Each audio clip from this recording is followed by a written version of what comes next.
আলাইকুম। আজকে করেছি আলু দিয়ে ডিম ভাজি আর আটা দিয়ে চাপটি, হালকা নাস্তা। কোথাও যাবেন আমার সঙ্গে থাকুন।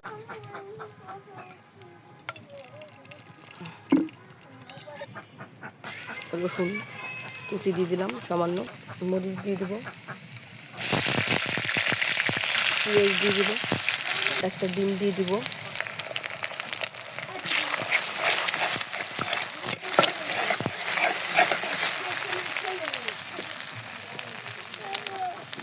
আলু দিয়ে দিলাম, সামান্য হলুদ দিয়ে দিয়েছি, 1 চিমটি, স্বাদ মতো লবণ দিয়ে দেবো। এখন 2 মিনিট নেড়ে চেড়ে নিব। ডিম দিয়ে আলু ভাজি আমার হয়ে গেছে, এখন নামিয়ে নিব। এখানে আমি 2 কাপ আটা নিয়েছি আর দেব তেল, স্বাদ মতো লবণ, এটা মোটা লবণ। হাতের সাহায্যে ভালোভাবে মিক্সড করে নিব। আগে তেল আর লবণটা মিক্সড হয়ে গেছে। এখন আমি আস্তে আস্তে পানি দিয়ে গোলাটা বানিয়ে নিব চাপটির। আমার ডোটা তৈরি হয়ে গেছে। চুলায় জাল জ্বালিয়ে দিয়েছি।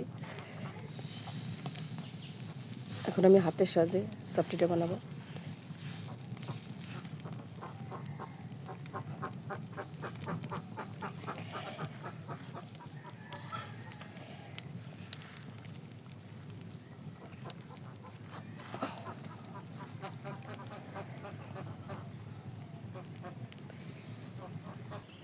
চাপটি আমার হয়ে গেছে, দেখুন অনেক পাতলা, দেওয়ার সাথে সাথে উঠে গেছে।